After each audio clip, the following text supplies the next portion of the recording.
Terus aku dibawa tuh keluar kota sama dia. Di sini nih aku baru tahu ternyata dia itu melakukan pesugihan. Oh my Dia god.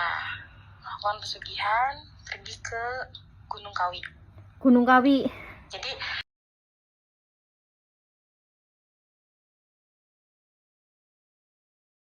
Halo, assalamualaikum hey guys, welcome to my channel YouTube Sejarah Dunia by Mi Ica. Oke, jadi di video ini saya mau membahas berita viral. Ya, viralnya sih sekitar I think 1 bulan yang lalu, 2 bulan yang lalu ya. Dan ini adalah berita yang aku bener-bener mengikuti dari awal banget guys. Siapakah itu? Yaitu Fitri. Fitri itu mantan asisten make up ya, artis terkenal yang konon katanya artis tersebut menganut pesugihan Gunung Kawi. Nah, di sini saya akan tunjukin videonya. Jadi, video ini tuh berasal dari jejak backpacker. Terus habis itu kena take down. Jadi sebelum video ini dihapus dari pihak EIT, mau aku review tapi dengan cara seperti ini guys. Biar apa? Biar aman, biar tidak hapus pihak EIT ya.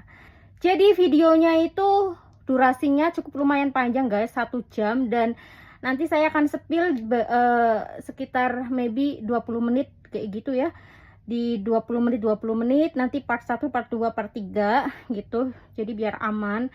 Oke guys, jadi ini bagian part 1 Fitri yang pertama kali podcast di Jejak Backpacker. Kak Fitri, Waalaikumsalam. gimana kabarnya, sehat? Sehat. Alhamdulillah. Kak Fitri dari mana nih? Dari rumah. Dari rumah. Betul sih, nggak salah. Dari rumah ke studio. Oke. Dan jadi Kak Fitri ini mau cerita apa ini? Aku mau sharing pengalaman pribadi ya. Pas aku jadi personal assistant plus makeup untuk salah satu artis yang cukup famous, cukup terkenal, dan pasti warga semua tuh pasti nggak bakal nyangka kalau dia tuh punya kebiasaan lain dari artis-artis lain gitu. Oh, ini cukup terkenal ya? Cukup terkenal. Kita nggak bisa inisial ya? Nggak boleh. Nggak bisa ya? Udah siap Kak Fitri?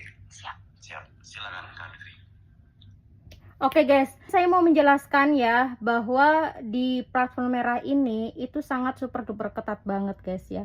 Tadi yang seperti kalian lihat bahwa videonya cuman hanya separuh ya, separuh video Fitri dan separuhnya itu adalah video saya ya, video maksudnya video beda gitu. Itu pun nggak lolos guys. Itu pun nggak lolos terdeteksi tidak mematuhi kebijakan EIT gitu. Jadi ya udah, akhirnya sebelum video ini saya hapus, jadi saya mau review ulang tapi dengan cara seperti ini. Mudah-mudahan ya nggak kena lah ya, soalnya platform merah ini tuh bener-bener beda dari yang lain-lain guys. Jadi video ini saya posting di channel YouTube saya yang itu Ica Ica, dan sebelum saya hapus saya posting ulang tapi dengan cara review seperti ini biar aman ya, biar tidak melanggar kebijakan EIT YouTube. Oke, so di sini nanti saya akan reviewnya mungkin beberapa menit di stop, terus saya dengan kasih ulasan atau saya berkomentar sedikit, jadi biar tidak melanggar kebijakan. Oke, lanjut ya guys. Aku ceritain awal mula bertemu sama si artis ini ya. Oke. Aku nggak mau sebutin inisialnya karena kayaknya lebih beresiko gitu kan, karena kan ada nama besar di situ ya. Dia cukup kenal, famous banget sebagai artis itu, dia terkenal, lumayan terkenal gitu. Awal mulanya aku ketemu dia itu pas lagi syuting FTV. Jadi aku kan dikontrak sebagai freelance makeup artist untuk talent di FTV tersebut ya. Jadi aku sempet awalnya tuh ketemu sama dia tuh, aku make upin dia tuh ngobrol-ngobrol, terus dia nanya sama aku kan, Mbak, kamu di PH ini kontraknya lepas harian atau memang ada kontrak harus berapa FTV? Dulu kan FTV ya mainnya, FTV katanya. Oh enggak, aku kayak beli putus gitu loh, jadi satu episode selesai, udah gitu kan, jadi nggak terikat gitu, freelance jatuhnya kan aku. Terus dia nanya gini, Mbak, mau nggak kalau misalnya selesai di PH ini Mbak ikut aku, katanya. Terus aku bilang, oh yaudah, tapi aku nunggu beres kontrak di sini dulu, karena kan aku dikontrak beberapa episode untuk FTV tapi di beda judul gitu kan. Aku negosiasi sama dia juga maksudnya ngasih income yang cukup lumayan sebagai makeup artis pribadi jatuhnya. Di situ dia belum terlalu terkenal tuh, Mas. Awalnya nih ya? Belum. Masih talent yang merintis gitu. Tapi beberapa maksudnya udah ada yang kenal sama dia, kayak orang PH, agensi udah banyak yang pakai jasa dia gitu. Dia bilang gini, jadi aku nggak usah cari-cari PA lagi, Mbak. Maksudnya kamu bisa bantu schedule aku, bisa bantu makeup juga, kata dia gitu. Ya udah, aku bilang. Selesai itu sekitar 2011 aku ikut dia tuh. 2011 ikut dia. Nah, jadi si Fitri ini mulai kerja di artis yang konon katanya melakukan pesugihan Gunung Kawi dimulai di tahun 2011. Dan di video ini menjelaskan sebelum dia nikah ya. Jadi statusnya masih single gitu, si bosnya gitu. Oke guys, lanjut. Selang ada ya 4 bulanan lah, berjalan biasa. Terus aku dibawa tuh keluar kota sama dia. Di sini nih aku baru tahu ternyata dia itu melakukan pesugihan. Oh my Dia god. melakukan pesugihan, pergi ke Gunung Kawi. Gunung Kawi. Jadi kita berangkat tuh berempat, si artis, supir, dia sama ibunya. Oh, dia bawa orang tuanya? Ibunya. Oke. Ibunya. Nah, sampai di sana kan aku di penginapan ya. Di penginapan. Terus kata dia, kamu ikut aja. Jadi ibunya sama sopir itu nggak ikut. Kan di dalam Gunung Kawi itu kayak ada banyak pendopo. Kayak di keraton-keraton gitu kan, kayak ada pendopo pisah gitu, terus ada kayak sumur gitu kan di situ. Nah di situ tuh dia ada beberapa ritual, tapi aku hanya tunggu di depan. Ya tunggu di depan, tapi kan jaraknya kan karena luas ya, kayak lapangan gitu, jadi kelihatan tuh dia ngapain aja di situ, aku lihat gitu. Dan dia udah ngomong, kamu nggak boleh ngerekam apapun. Ya karena kan posisi saya di situ hanya kerja ya. Ya udah saya turutin aja. Ya udah iya Mbak, aku manggilnya Mbak kan. Dia kayak apa ya? Bakar dupa. Aku pikir kan, maaf, dia kan nonis. Aku pikir cara sembahyangnya dia gitu kan. Karena kan dia nonis gitu. Dia bakar dupa, ada sesajen juga, sempet dibawa mandi. Nah, pas dia mandi itu dia panggil aku. Minta ambilin kimono. Selesai mandi gitu kan. Selesai mandi, di situ juga kayak ada kuncen ya bilangnya ya. Ada kuncennya, jadi cuma berdua aja dia sama si kuncen itu. Nah, aku lihat ada foto laki-laki. Artis juga. Di mana? Di situ, di tempat sajen ya. Oh. Isi.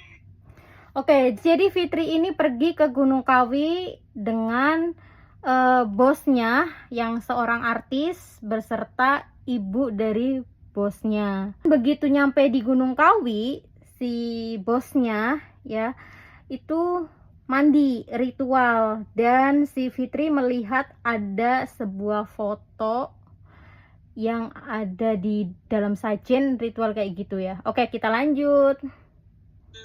Di tempat sajen ya. Oh. Isi. Iya. Dan itu lumayan terkenal artis itu. laki-laki ya. Nah, di tempat sajian lain pun ternyata ada foto artis juga, terkenal juga tapi cewek. Banyak juga berarti ya. Banyak. Aku baru tahu tuh di situ. Ya. Cuman kan apa yang aku lihat di situ udah cukup, udah dikunci di otak aja gitu. Maksudnya kata dia nggak usah cerita kemana-mana ya. Aku udah percaya sama kamu, dia bilang. Ya udah, oke. Aku ngeliat, tapi yang aku lihat di tempat sajiannya dia ada satu foto laki-laki, artis juga, tapi dia lebih terkenal. Lebih terkenal. Aku mikirnya gini, apa dia mau ngedeketin laki-laki ini biar dongkrak nama gitu kan? Karena kan namanya dunia entertain itu nggak ada semua yang real, semua tipu-tipu. Tipe-tipe dalam misalnya gimana tuh? Jadi gini, pacaran nih sama dia biar dongkrak popularitas gitu. Oh, Dikenal, oh ini pacar si ini gitu, ini pacar si ini gitu. Apalagi kalau cowoknya itu udah ada nama lah. ibarat kata kasar pansos lah ya. Pansos kalau sekarang Oke, ya. Jadi wow. aku mikirnya ke situ. Nah, sampai di penginapan aku nanya nih ke bosku lah ya, ke si artis ini, ngomong, Mbak, buat apa sih kayak gini-gini gitu kan, kamu kan cantik, kayaknya nggak mungkin the produser nggak ngelirik gitu. Oh enggak, aku bikin ini tuh biar karir bagus, dia bilang. Biar berkat, dia bilang, berkat gitu kan, biar berkat, terus biar jobnya banyak, jadi kan kamu juga manjang kerja sama aku. Ya secara logika kan kita maunya kerja manjang ya sama dia gitu. Nah betul, setelah pulang dari Gunung Kawi itu kerjaan masuk banyak banget. Banyak banget. Sebelum dia ke Gunung Kawi itu ya 1-2 adalah, tapi nggak sebanyak waktu dia habis pulang dari Gunung Kawi itu. Oke guys, nah jadi foto yang ada di ritual sesajana itu foto artis laki-laki yang katanya terkenal ya. Dan si Fitri itu mencoba mengingatkan bosnya, ngapain pakai ritual Gunung Kawi segala. Nah, namun bosnya tuh menjawab, ya biar berkat gitu katanya, biar berkat, biar rezekinya lancar, biar kamu tuh masih tetap kerja. Nah, setelah dari Gunung Kawi melakukan ritual tersebut, keesokan harinya itu job berdatangan, ya kan, job berdatangan kayak gitu. Oke guys, lanjut. Banyak sampai kayak tolong diaturinnya jadwalnya gitu. Dan yang manggil itu agensi besar, PH besar. Bukan kayak FTV, maaf ya, per episodenya masih range murah, dia langsung melejit. Langsung deh, dibayar kontan deh. Dibayar kontan. Terus dia ngomong gini, bener kan Fit, gitu ngomong ke aku, bener kan Fit, apa kata aku, berkat nih kita kesana, kata dia. Oh iya mbak, aku bilang gitu kan. Ya aku kan sebatas kerja aja lah, nggak mau yang ngorek-ngorek sampai dalam, harus kenapa enggak gitu. Dia udah kasih jawaban itu udah cukup. Dan itu dilakukan rutin setiap 1 bulan sekali dia kesana. Wajib itu. Wajib. Kayak bakar dupa, mandi gitu kan. Di rumah pun begitu. Di rumah dia ada ruang khusus yang memang kayak untuk bakar dupa, ada sesajen. Terus rumah tuh dikeliling bau-bau dupa. Jadi dia keliling rumah gitu buat ini asap-asapnya. Aku pikir kan cara sembahyangnya dia sama, soalnya aku mah diem aja, oh mungkin kali sembahyang gitu kan. Kata aku, mbak emang harus kayak gini terus ya? Iya, biar job lancar. Betul. Beberapa tahun kemudian dia nikah sama laki-laki yang ada di foto di tempat sesajen ya. Iya. Dan itu artis ada nama, udah terkenal lah. Oke guys, nah jadi si artis tersebut setiap 1 bulan sekali ke Gunung Kawi melakukan ritual, yaitu mandi dan ya sesajenan kayak gitu.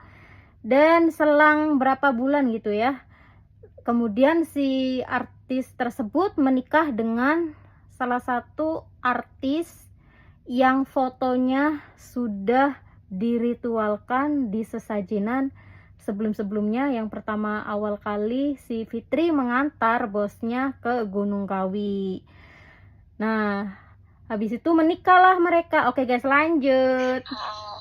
Udah terkenal, cuma memang belum se-hedon hidup sekarang.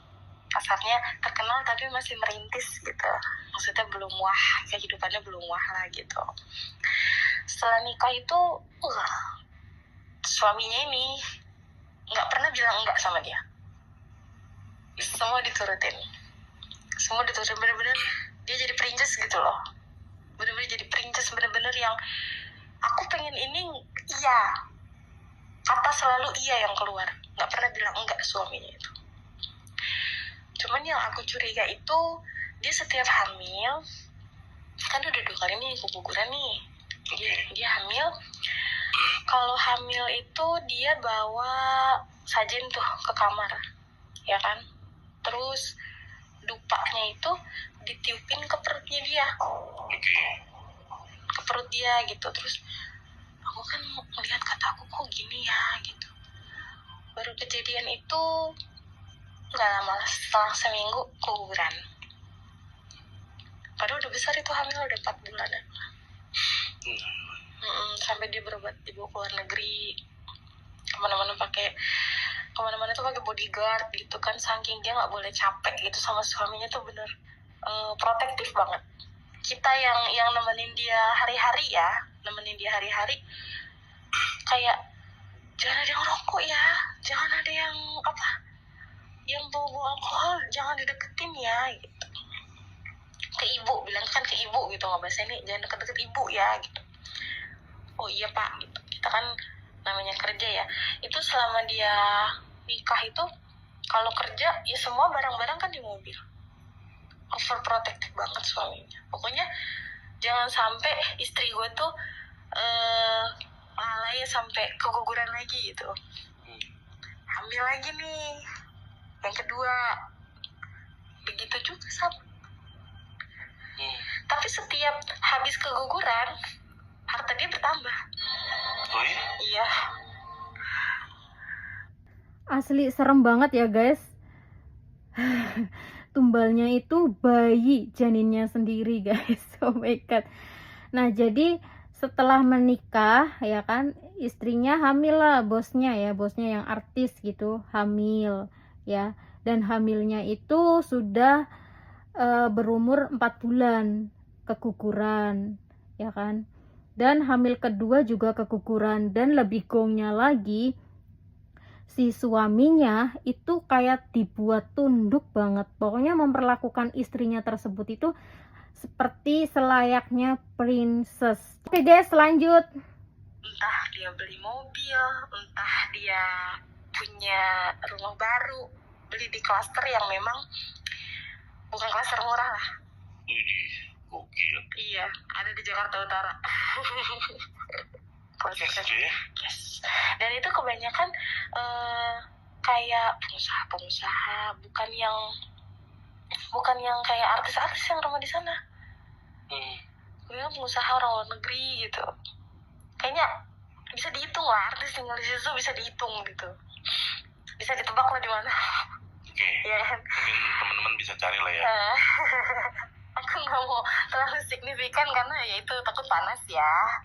Nah, keguguran pertama nih, keguguran kedua dia dapat hadiah mobil mewah lagi, sama rumah hampir sekitar 20 M kali ya, ada ya rumahnya, harganya. Gila, banyak banget bro. Banyak banget. Iya. Tapi setiap dari keguguran itu kayak dia dapat reward gitu loh. Dia kayak dapat penggantian dari dia keguguran, yaitu rumah, jajan ke luar negeri, keluarga semua dibawa, karyawan semua dibawa. Cuman kita ada aturan, hanya saya ya yang bisa masuk karena saya PA dia kan. Maksudnya yang tahu dari awal dia ke Gunung Kawi itu kan saya. Sementara kayak kru-kru di rumah itu nggak boleh ada masuk ke ruangan tertentu nih. yang aku bilang ada dupa, ya kan, ada foto, sampai dia itu punya anak lagi, tapi sampai lahir udah besar gitu. Datang setiap tumbal diserahkan itu mendapatkan hadiah. Jadi anak pertama yang ditumbalkan itu umurnya baru 4 bulan, berarti masih dalam perut ya keguguran gitu. Itu dapat hadiahnya mobil, rumah. Dan anak yang kedua juga sama, dapat mobil, rumah gitu. Terus sering jalan-jalan ke luar negeri. Oke guys, lanjut. Kesana lagi, cuman jatuhnya si artis ini sering sakit nih, karena kan belum ngasih makanan kali ya, tumbal ya bilangnya ya, belum ngasih tumbal. Ada asisten rumah tangga juga sakit juga, dibawa ke kampung, nggak lama nggak ada. Iya. Serius? Habis itu beli mobil lagi dia. Duitnya banyak banget, jobnya banyak, duitnya banyak. Dia buka usaha dari itu tuh kayak kuliner, clothing. Terus dia ada di properti juga. Karena kan dia sharing gitu, maksudnya kayak, Fit, aku mau mulai bisnis ini nih, oke nggak gitu. Kata temenku, profitnya bagus, kata dia. Ya nggak apa-apa sih Bu, modal ada gitu kan, kita kan cuma support gitu ya. Iya ya, kayaknya oke nih gitu, ikut. Jadi setiap kayak ada tumbal itu makin bertambah. Entah itu uangnya, entah itu usahanya, entah itu harta bendanya bertambah. Dan dia makin terkenal tuh, suami istri ini nih, makin terkenal banget. Namanya dikenal banget. Akhirnya dia kan punya anak nih, cewek. Kalau aku bilang dia lebih dominan ikut ngasuh ya, karena kan ibu bapaknya sibuk mungkin ya. Sering sakitan juga, tapi anak itu sampai saat ini alhamdulillah sehat. Gantian tuh entah istrinya, entah suaminya sakitan sebelum ketemu lagi tumbal berikutnya. Serem juga ya guys. Nah, jadi setelah menumbalkan 2 anaknya yang keguguran itu, kemudian bosnya yang perempuan, kalau nggak perempuan yang laki-laki itu sakit. Jadi sakitnya tuh bergantian. Kenapa sakit? Karena tidak memberi tumbal atau tidak memberi makan kepada jinnya. Nah, kemudian setelah itu terjadilah tumbal berikutnya, yaitu asistennya ya, yang dijelaskan di Fitri ini ya. Jadi asistennya itu sakit, terus pulang ke kampung, nggak lama meninggal. Dan habis itu dapatlah hadiah lagi bosnya, hartanya semakin bertambah. Oke guys, lanjut. Target berarti ya? Target. Terus kedua, bukan driver ya, ajudan. Sama begitu juga Mas. Kenapa? Sakit awalnya, pulang ke kampung, nggak lama ke kampung, begitu. Meninggal juga. Innal. Gongnya dia nambah rumah di perumahan yang Jakarta Utara itu, dia nambah beli untuk orang tuanya. Beli secara cash juga. Cash. Kita mah yang udah tahu ya diam-diam aja ya. Cuman kan kayak ngebatin, ada satu pemikiran kayak, apa nanti setelah ini gue gitu.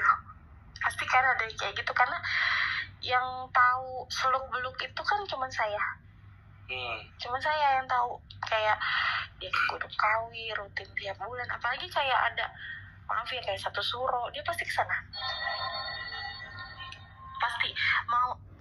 Nah, jadi guys, setelah menumbalkan asisten ART-nya, kemudian lanjut tumbal berikutnya, yaitu ajudan atau supir ya gitu, yang tadi Fitri jelaskan. Itu juga berawal dari sakit, terus kemudian meninggal. Nah, setelah meninggal, bosnya si Fitri ini mendapatkan harta, yang dimana harta tersebut berupa rumah untuk orang tuanya.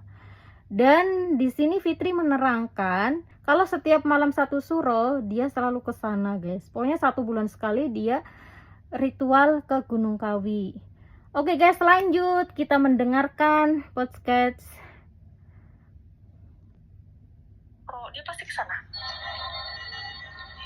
Pasti mau ada kerjaan dia lebih rela meng-cancel kerjaan daripada dia tidak ke sana.